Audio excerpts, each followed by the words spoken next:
A job with a big profile, as befits a jockey who's done nothing but improve and rise through the ranks since we first saw him several years ago. And it's first time in this studio now, I think, David Egan, since the Mishriff days, isn't it? Yeah. And that's going back, what are we now, 3 years? Plenty of water under the bridge since then. There is quite a lot of water under the bridge. But again, as you always seem to, you seem to be relaxed, happy and smiling. I always wonder whether it's one of the great edifices in the game or whether this is really you.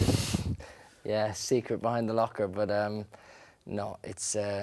I'm just so grateful to be in such a great industry that I love and enjoy and I'm a fan of, and to be a part of it's even better. That's the thing, we talk to riders and they quite often say they don't watch too much racing when they're not involved or they need to get away from it. Are you a racing geek out of the saddle? Yeah, probably. I'd like to not so much a geek as in I can lay off information of every Derby winner since 1950, but it's a real case of on my days off I will watch race, and if I'm having a day off out in the golf course I'll look to see what won the day's race, and probably I'd nearly watch every replay of every race that runs in the UK anyway, and yeah, just it's a great game, Nick, isn't it? To what extent has that mindset helped you, that you're actually a fan as well as an athlete? Yeah, I think it makes you appreciate that there's... Because I grew up, obviously, living on my grandfather's yard, watching my mum there, watching my dad ride, my uncle ride. I've always been invested in the game, not so much personally, but my family have had something to do with it. So I think having that from such a young age, it's almost normalizes the whole industry, and it's almost like life rather than my job because I've grown up with it. And you've had some incredibly high-profile jobs, none more so than the one you've got at the moment, we'll come to in a moment. But with that, normally people would expect quite a lot of pressure on a young person. But I remember in the Mishriff days with Prince Faisal, you seem to wear it quite easily, quite readily.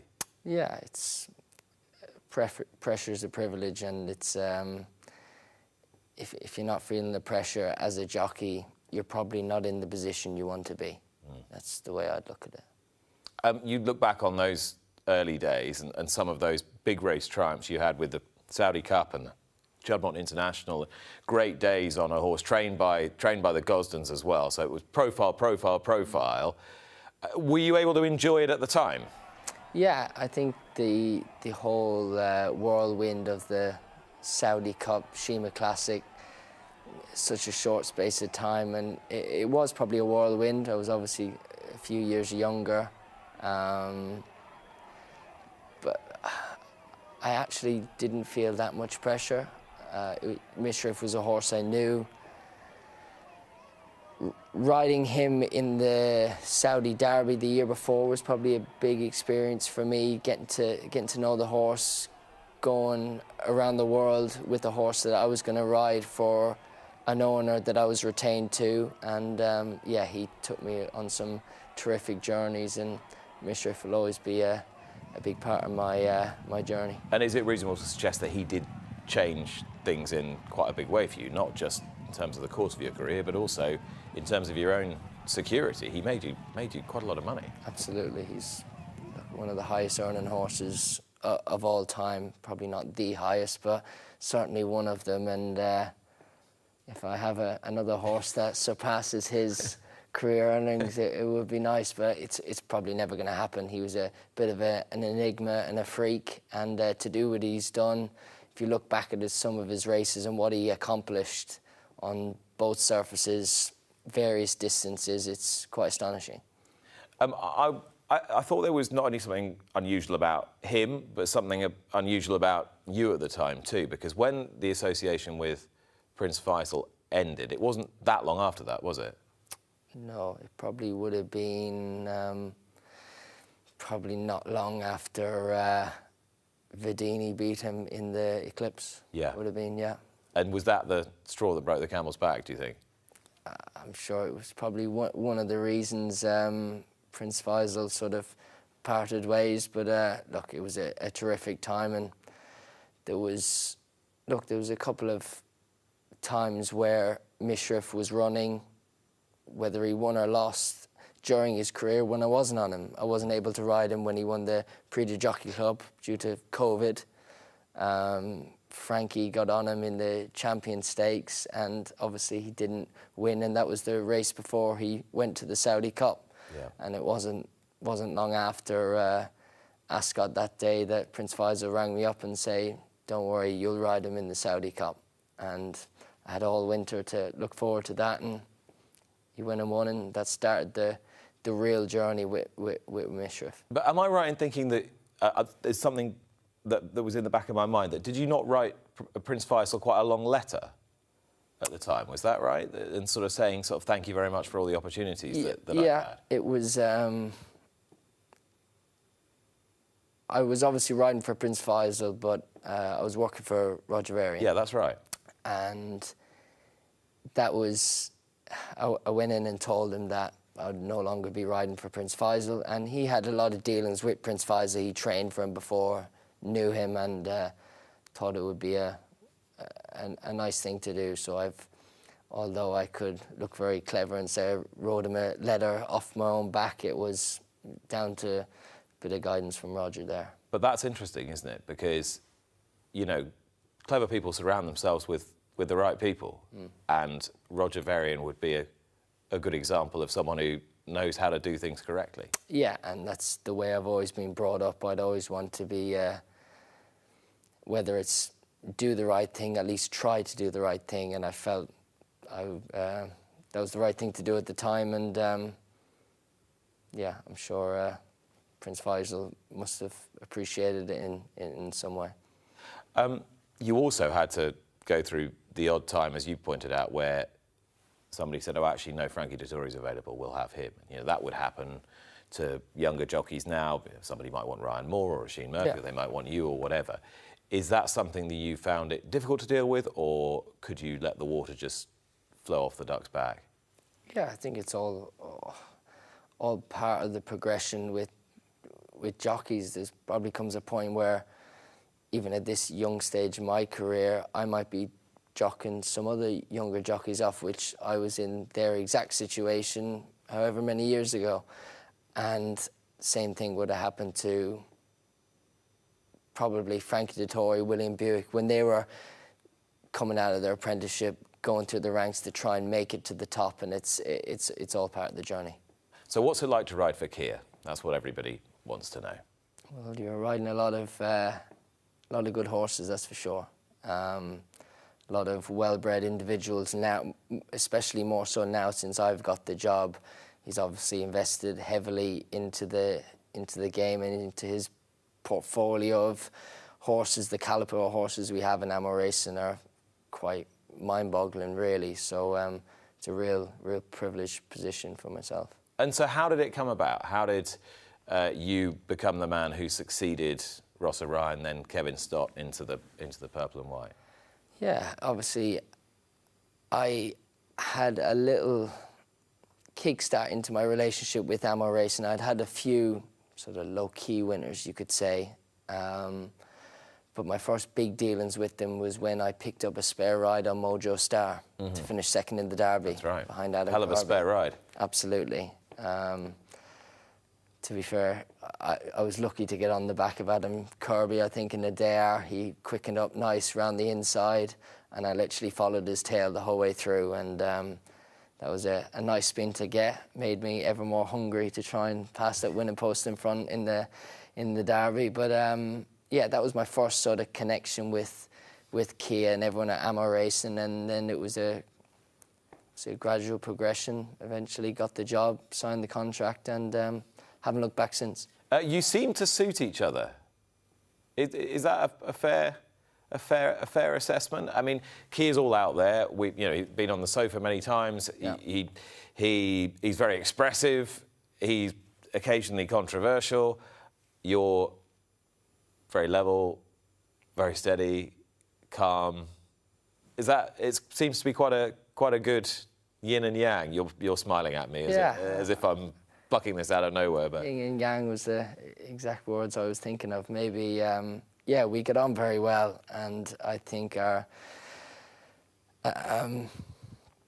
slight differences, I could say, does blend in well. We get on really well on a personal level and on a business level. And I think the more you spend time with someone working together, you get to know each other. Obviously, Kia will slowly realise what I'm like to deal with from a business point of view, and it took me a while to get to know Kia in a business point of view, and I think it's all part of learning what people want, how people react in certain situations, and I think we know each other very well at this stage now, only 2 years in.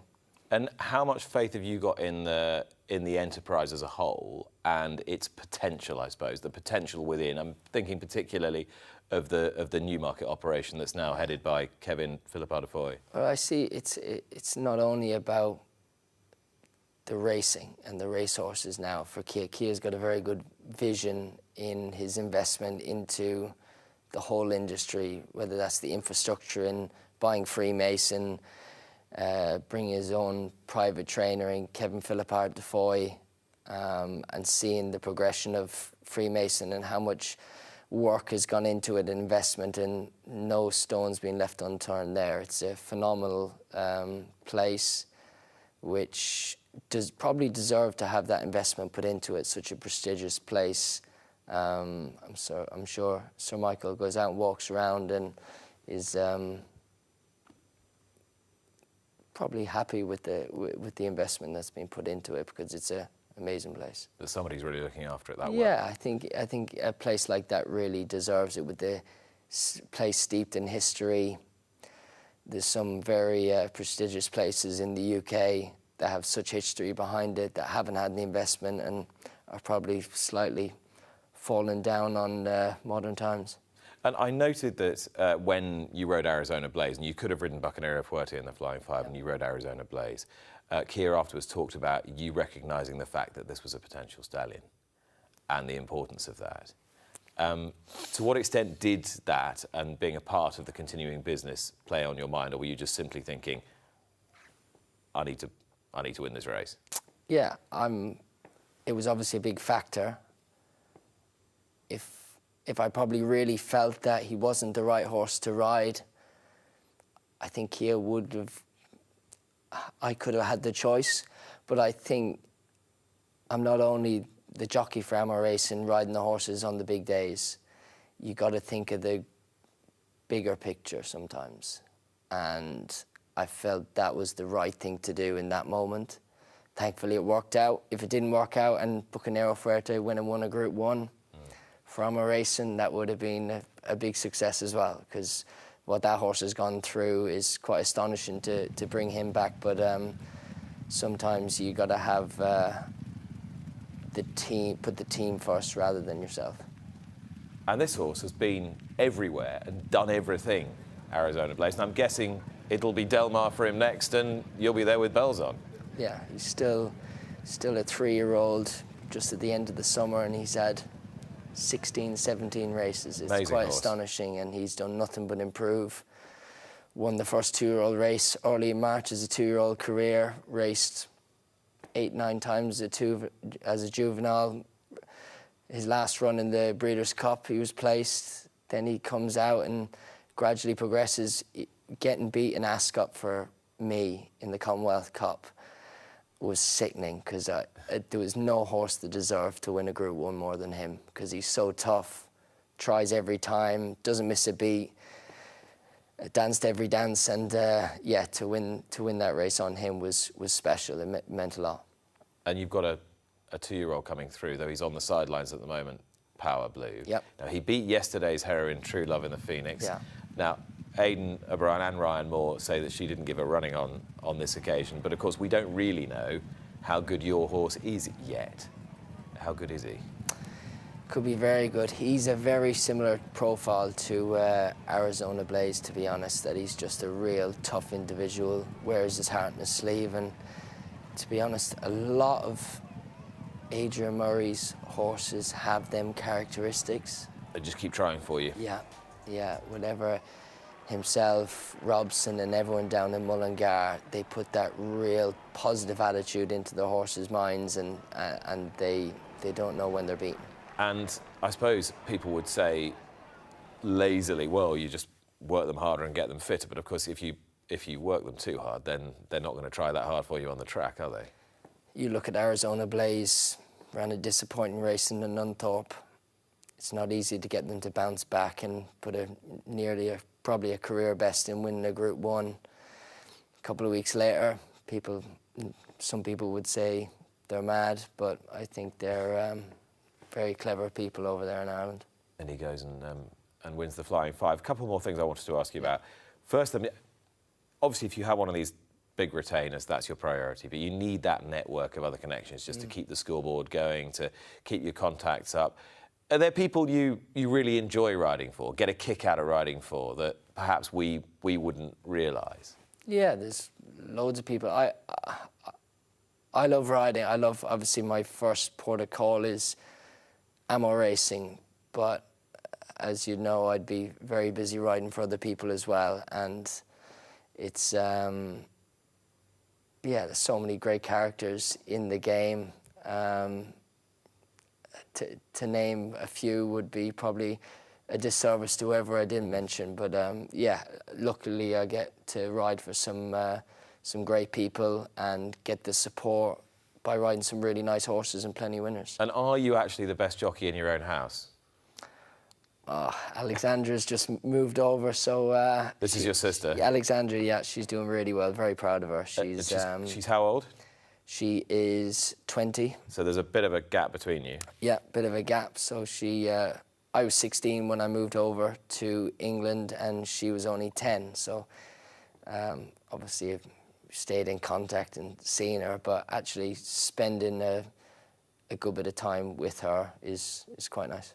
I'm sure it is. And how proud are you and the rest of your family of what she's doing now? Because she seems to be riding a winner every time I turn on the TV. Yeah, it's the Alexandra Egan show now, less of the David Egan show at home. But my mum and grandmother would watch all the racing, whether it's me or my uncle Richard Hughes, obviously my grandmother's other son, and my grandmother would have all the runners highlighted out throughout the day, which race, and now there's another pink highlighter out for Alexandra now, so they're keeping busy. Your mum's, I've got to say, your mum's Facebook posts are definitely more.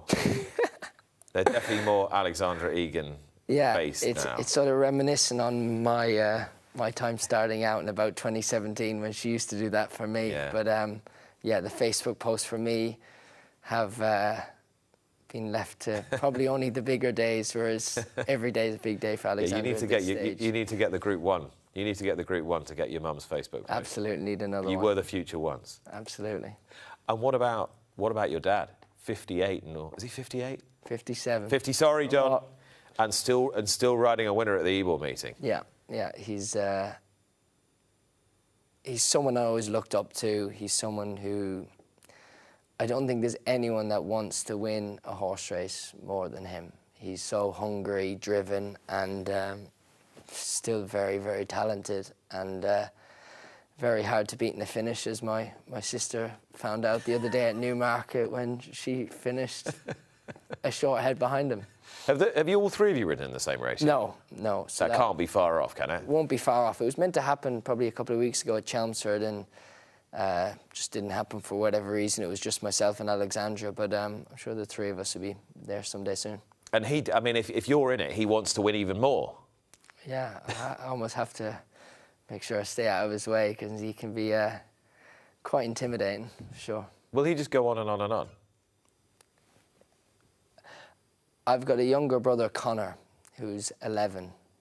Oh, my word. So make what you will of that, who wants to be a jockey. And look, let's see, there's plenty of time before then, but he's loving what he's doing. He's riding as well as he ever has. He's fit, he's happy, he loves what he's doing, and why wouldn't you? It's very similar to when you work all year round and you retire and then you go and play golf and you go out there and you love playing golf every day. Mm-hmm. You've retired and you're playing golf 5 days a week. Well, golf for my dad is riding horses. He just loves it. And if you love what you're doing and you're fit and healthy, why not? And Connor, yeah, is he going to be better than all the rest of you? Could be. He's. Is it like the Russian dolls? Yeah, it's not a dynasty, but it's nice, I'm sure, for my parents and family to see the next generation coming up and being involved in an industry that was so good for our family is, I'm sure, quite nice. No pressure, Connor. We're looking forward to seeing you and hopefully riding against Alexandra and David and Dad all in the same race one day. Watch live racing now on racingtv.com.